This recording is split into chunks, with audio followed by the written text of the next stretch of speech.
everyone, this is VK tutorial and I welcome you a lot. Thank you for being here. मैं आपको बहुत ही अच्छी explanation दूंगा इस पोएम की and it's very interesting and imagination poem which was written by Rabindranath Tagore. So the main the main poem the main thing is that in this poem there are the two characteristics are used in this poem. One is a boy and another one is his mother. Okay, so let's discuss this poem very neatly. Okay, if you have any doubt then please comment me, and please guys like and subscribe my channel if you haven't liked till yet. Okay, so let's begin our poem. The hero was written by Rabindranath Tagore. Okay, to the mother, let us imagine we are traveling and passing through a strange and a dangerous country. You are riding in a palanquin and I am trotting by you on a red horse. Okay, so in 4 lines हम कुछ line पढ़ के then I am going to explain you. So ये आपकी जो poem है रविन्द्रनाथ टैगोर ने लिखी है. इस पोएम के लिए उनको नोबेल प्राइज़ भी दिया गया था, क्योंकि ये जो पूरी पोएम है this is totally based on your imagination. एक लड़का होता है, वो अपनी मदर से बात कर रहा होता है और इमेजिनेशन कर रहा होता है, इमेजिन कर रहा होता है सारी चीज़ें. So let's discuss. Mother, let us imagine we are travelling. So he was talking with his mother. वो अपनी माँ से बात करता है और बोलता है कि माँ, हम लोग मतलब इमेजिन करो कि वी आर ट्रैवलिंग, कि हम लोग एक यात्रा करने के लिए जा रहे हैं and passing through a strange and a dangerous country. और हम एक ऐसी जगह से पास कर रहे हैं कि जो कि बहुत ही हमारे लिए अननोन है और बहुत ही ज़्यादा डेंजरस है, क्योंकि हम लोग को उस कंट्री के बारे में पता नहीं है कि हम लोग कहाँ जा रहे हैं. ठीक है ना. यू आर राइडिंग इन अ पैलेंक्विन, और आप एक पैलेंक्विन में बैठे हो. पैलेंक्विन मीन्स होता है आपकी एक पालकी. ठीक है ना, जो कि आप लोग एक पिक्चर में देख पा रहे होगे. पैलेंक्विन मीन्स पालकी. ठीक है ना, जिसके अंदर एक लेडी बैठी है. वो लेडी जो है वो उस लड़के की माँ है. ठीक है ना. And I am trotting by you. Trotting by you में मतलब धीरे धीरे आपके जस्ट बगल में, मतलब मैं आपके साथ धीरे धीरे चल रहा हूँ, वो भी एक लाल घोड़े पे. It is evening and the sun goes down. मतलब शाम हो गई है, ज़्यादा टाइम हो गया है और सूरज भी डूबने वाला है. द बेस्ट ऑफ जोरादिगी lies wan and grey before us, the land is desolate and barren. ठीक है ना. तो इन लाइनों में बताया है कि जो हमारा जो जोरा डिगी है, जोरा डिगी. ठीक है ना, वहाँ पे जो ज़मीन है वो एकदम से वेस्ट हो गई है, मतलब ख़राब हो गई है, बैरन हो गई है. बैरन मीन्स होता है जिसका यूज़ मतलब बंजर ज़मीन, जिसका अब हम अनफर्टाइल वी कैन से. ठीक है ना, तो हम उस पर फर्टाइल नहीं कर सकते हैं. ठीक है ना. You are frighten and thinking. ठीक है ना, आपको डर लग रहा है और यू आर फ्राइटन, आप क्या डरे हुए हो, आप क्या सोच रहे हो. I know not where we have come to. मुझे नहीं पता कि हम लोग कहाँ आ गए हैं. ठीक है ना. I say to you mother don't be afraid. मैंने अपनी माँ से बोला कि माँ, आप बिल्कुल भी चिंता मत करो. The meadow is prickly with spiky grass. Meadow means होता है घास का मैदान. प्रिकली मीन्स होता है आपका कांटे वाले पेड़. ठीक है ना, कांटे वाले घास. ठीक है ना, जो कांटे वाले निकले थे, इसमें स्पाइक्स निकले होते हैं जिसको छूने से अपन को लग जाती है, तो दैट वन. ओके, तो वो देख रहा है, दूर दूर तक देख रहा है कि जो घास के मैदान है वहाँ पे काफ़ी टाइम से मतलब सिंचाई नहीं हुई है. ठीक है ना, मतलब बहुत टाइम से वहाँ पर काम नहीं हुआ उनमें, इसलिए वो ज़मीनें बहुत ख़राब हो गई हैं. और वहाँ पे जो चारों तरफ आप देख पा रहे होंगे कि वो वहाँ पर जो प्रिकी, ठीक है ना, घास लगी हुई है, वो भी नुकीली वाली. And through it runs a narrow broken path. और जिस रास्ते पे वे जा रहे हैं वो एकदम से टूटा फूटा रास्ता है. ठीक है ना. Next line says there are no cattle seen in the wide field. ठीक है ना. अब वो कहते हैं कि हम मतलब जहाँ से वो लोग जा रहे हैं तो वहाँ पर उनको एक भी मतलब कोई भी वहाँ पर ऐसे जानवर नहीं दिख रहे हैं कि कोई घास चर रहा हुआ है, मतलब कोई भी कैटल वहाँ पर उनको नहीं दिखाई दे रहे हैं. They have gone to the village stall. उनको ऐसा लगता है कि शायद वो लोग अपने वापस घर चले गए होंगे. I it grows dark and dim on the land. ठीक है ना, अंधेरा कुछ ज़्यादा ही बढ़ता चला जा रहा था और आसमान में बिल्कुल अंधेरा छा रहा था. And we can not tell where we are going. मैं बिल्कुल भी नहीं बता सकता हूँ कि हम लोग कहाँ पर आखिरकार जा रहे हैं, ठीक है ना। Suddenly you call me and ask me in whisper, ठीक है ना। सडनली मतलब अचानक ही मुझे एक आवाज़ आती है, और वो आवाज़ किसकी होती है, माँ, उसकी माँ की, ठीक है ना। जो उसकी माँ होती हैं वो उसे थोड़ी सी आवाज़ लगाती हैं और उससे आस्क मी इन अ विस्पर, और बहुत ही धीमी आवाज़ में उससे बोलती हैं कि what light is that near the bank. वो उससे कहती हैं कि वो जो नदी के किनारे पास से जो एक रोशनी आ रही है वो किस चीज़ की है। Just then they burst out a fearful yell, तभी उन्हें एक भयानक सी आवाज़ सुनाई देती है, और एक रोशनी तो दिखाई दे ही रही थी क्योंकि चारों तरफ अंधेरा था।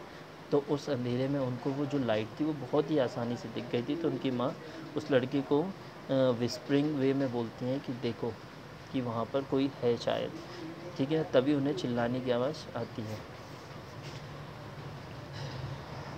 Suddenly you call me and ask me in a whisper, what light is that near the bank? Just then there burst out a fearful yell, तभी उन आवाज़ सुनाई देती है। फिगर्स कम रनिंग टुवर्ड, तभी उनको ऐसा लगता है कि कोई उनकी तरफ दौड़ के आ रहा है। You sit crouched in your palanquin, तो उसका लड़का उससे बोलता है कि आप अपने पैलन क्वीन में ही बैठे रहना, आप कहीं मत जाना, ठीक है ना। Then what is written and repeat the names of the gods in a prayers, ठीक है ना। तो बच्चा उससे बोलता है अपनी माँ से कि आप इस पेलिन क्वीन में बैठे रहना और भगवान का नाम जपते रहना। The wearer's shaking in terrors, तो वेयरर्स कौन थे, वेयरर्स वो लोग थे जो पालकी को उठाने वाले थे। तो जो पालकी उठाए हुए थे उनको वो लोग कौन थे, वेयरर्स थे। तो ठीक है, अब उन लोग जैसे ही देखते हैं कि कोई आ रहा है तो वो लोग डर के मारे भाग जाते हैं, और and hide themselves in the thorny bush, और जाके, थॉर्नी मीन्स होता है झाड़ झकूड़े, ठीक है ना, तो उसके पीछे जाके छुप जाते हैं। I shout to you don't be afraid mother, I am here, तो वो चिल्ला कर अपनी माँ से कहते हैं डोंट बी अफ्रेड, डरो मत, मैं हूँ। With long stick in their hand and hairs all wild about their heads. वो जो विलेंस लोग थे, जो गुंडे लोग थे, वो लोग जब वो दौड़ के आ रहे थे वहाँ से, तो इसने लड़के ने देखा कि उन लोग की सबके हाथ में एक लंबी लंबी स्टिक्स है उनके हाथ में, और उनके जो बाल हैं वो एकदम से वाइल्ड मतलब जंगली टाइप के दिख रहे हैं, मतलब बड़ा बड़ा शेर, और बाल भी बहुत काफ़ी टाइम से, ठीक है ना, गंदे, मतलब एकदम। With long stick in the hand they come nearer and nearer, वो बहुत ही पास में आ गए थे। आई शाउट, मैं चिल्लाया, have a care you villain, वो तभी कहते हैं हैव अ केयर, अगर तुम, वो दुश्मनों से कहता है अगर अपनी सलामती चाहते हो, one step more you are dead, अगर तुम लोगों ने एक कदम भी आगे बढ़ाया तो मैं तुम्हें मार दूंगा, ठीक है ना। आई शाउट, मैं चिल्लाया, मैंने बोला कि अगर अपनी सलामती चाहते हो तो वहीं रुक जाओ, अगर तुमने एक कदम भी आगे बढ़ाया तो यू आर डेड मैन, मैं तुम्हें ख़त्म कर दूंगा। ये सब बच्चा कहता है, ये सारी, the whole poem is based on imagination and this was written by the famous poet Rabindranath Tagore. He is also a writer also. Okay, so let's move on. I shout, have a care. Okay, this is done. Okay, they give another terrible yell and rush forward. उन लोगों ने भी बस कुछ नहीं सोचा, थोड़ा एक आवाज़ आई और बढ़ गए आगे की तरफ। You clutch my hand and से, क्लच मीन्स उन्होंने उसका हाथ पकड़ा, जो उसकी माँ बैठी थी उन्होंने उस लड़के का हाथ पकड़ा और उससे बोला कि dear boy for heaven's sake keep away from them, ठीक है ना। उसकी माँ ने उस लड़के से बोला कि मैं तुमसे रिक्वेस्ट करती हूँ कि इन लोगों से मत उलझो। आई से मदर जस्ट यू वॉच मी, उसका लड़का उसकी माँ से बोलता है कि आप बस देखते जाओ, आप शांत बैठो। Then I spur my horse for a wild gallop, तभी उसका जो घोड़ा रहता है वो एकदम से गैलप करने लगता है, आवाज़ निकालने लगता है। And my sword and buckler clash against each other, उसकी जो तलवार उसके साइड में जो लगी हुई थी वो निकाल लेता है। The fight become so fearful mother, ठीक है ना। तो जो उसकी जो लड़ाई हो रही थी बहुत ही ज़्यादा फेयरफुल, मतलब बहुत ही ज़्यादा खतरनाक थी, भयंकर थी। That it would give you a cold shudder could you see it from palanquin. Cold shudder, shudder means होता है जब हम ठंड के मारे सिकुड़ के ऐसे बैठ जाते हैं ना, पैर को दोनों जॉइंट पैर करके और ऐसे बैठ जाते हैं, तो उसकी जो माँ थी वो पैलेंक्विन के अंदर ऐसी ही बैठी हुई थी, ठीक है, और देख रही थी सब कुछ। Many of them fly and great number of are cut to pieces, ठीक है ना। वो देख रही थी कि बहुत से लोग भाग गए हैं और कुछ लोगों को तो मेरे लड़के ने 2 पीस में अलग कर दिया है ना। I know you are thinking sitting all by yourself that many of them fly and great numbers are cut to pieces. I know you are thinking sitting all by yourself that your boy must be dead by this time. यहाँ पर कहता है कि वो अपनी माँ से जब बात करता है, कहता है कि हाँ, आपको ऐसा ही लग रहा होगा कि वो लोग इतने सारे थे और इतने सारे लोगों ने मुझे अभी तक तो मार गिराया होगा, ठीक है ना।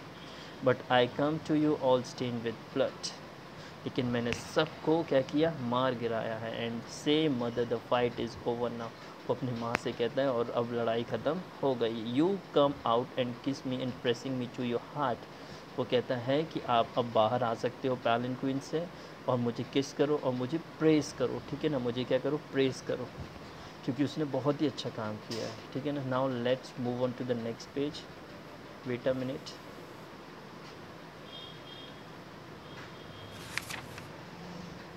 Okay, this is your page.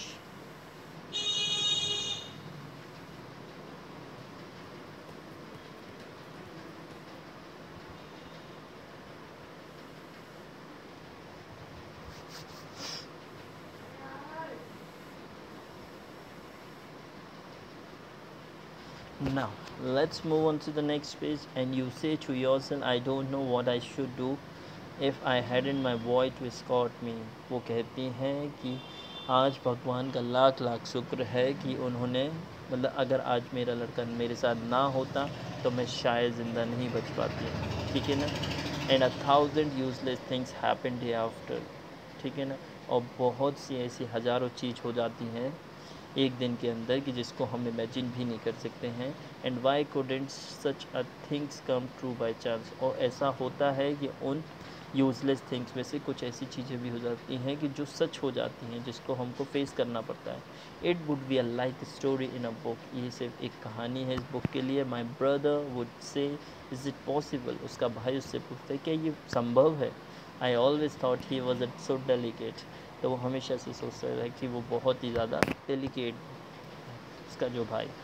Are village people would also in amazement was it not lucky that the boy was with his mother, तो सारे गांव वाले भी उस लड़के की प्रशंसा कर रहे थे और कह रहे थे कि आप बहुत ही ज़्यादा लकी हैं, अगर आपका लड़का आपके साथ ना होता तो पता नहीं क्या हो जाता। So my poem is over.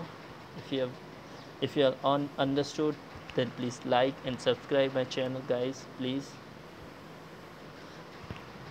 Now I'm going to share some literary devices which is very helpful to you, ठीक है ना। The first is the poem is written in a conversational style, मतलब ये जो आपकी पोएम है वो एक कॉन्वर्सेशनल स्टाइल, मतलब कॉन्वर्सेशन मीन्स बातचीत करने वाली, जैसे कि this time I am talking with you, तो दिस इज़ द कॉन्वर्सेशन। आप मेरी वीडियो देख रहे हैं तो आप कॉन्वर्सेशन कर रहे हो मेरे से, ठीक है ना, ठीक है ना। तो जो पोएम है उसमें उसका जो लड़का होता है वो और उसकी जो माँ होती है वो आपस में कॉन्वर्सेशन कर रहे होते हैं, ठीक है ना। Second point is the description is picture, as you all can see the whole thing is imagination, मतलब जैसे जैसे पोएम बढ़ रही थी वैसे वैसे हमारे दिमाग में भी उसकी पिक्चर्स फ्रेम हो रही थी। Third one is no rhyme scheme is used, कोई भी राइमिंग वर्ड का यूज़ नहीं किया है। राइमिंग मीन्स मतलब सिमिलर वर्ड्स ना, like twinkle twinkle little star, how I wonder what you are. Star and are, these are the same rhyming words. In this poem there's no rhymes, okay. The fourth one is the whole poem is hyperbole because a young boy cannot fight a group of criminals or a robbers alone, ठीक है ना। मतलब ये जो पूरी poem थी आपकी वो एक हाइपरबोल थी, मतलब कोई ऐसा नहीं कर सकता है कि एक व्यक्ति इतने सारे झुंड से लड़ सके, ठीक है ना। सो this much is clear. Now let's discuss the MCQs, okay. The poem the heroes describes the love of a son for his, ठीक है ना, मतलब जो हीरो था इस पोएम में उसका अफेक्शनेट मतलब किसकी तरफ ज़्यादा था, mother, father, sister, brother. Yes, answer me, अगर आपको समझ में आया होगा आप लोग आंसर करेंगे, जल्दी बताइए, जल्दी, 1 2 3। Okay, answer is mother, very good. Come to the second one. The events in the poem takes place in, ये जो इवेंट है वो कहाँ पर रखा गया था। It's a imagination, it's a country, house, a village. Tell me, come on come on come on. Yes, very good. मतलब आप लोगों को समझ में आ गया ना? Very good. The answer is imagination. Okay, the third one is the boy imagines himself trotting on a red. किस चीज़ पर वो धीरे धीरे ट्रॉट कर रहा था, धीरे धीरे वॉक कर रहा था, वो कर रहा था? Bull, horse, car, bike? Yes, answer is horse. Very good. You all understood very well, I think so. So, fourth question. The boy fought with the villains to save his. वो जो लड़का था वो विलन से लड़ा किसको बचाने के लिए? Mother, brother, friend, relative? अरे वाह, आंसर भी आ गया। Very good. Answer is mother. Very good. The poem very beautifully presents the bonding between. मतलब ये पोएम थी किस दो लोगों के बीच में सबसे अच्छी बॉन्डिंग दिखाई? Mother and son, father and son, brother and sister, animal and human beings. अरे वाह, very good. Mother and son, very good, very very good. आप लोग को बहुत ही जल्दी समझ गए हो। The poem is written by Sarojini Naidu, Rabindranath Tagore, Toru Dutt या Robert Frost?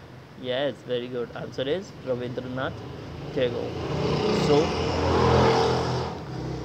this much you have completed. Okay. Any doubt, then please comment me. Okay.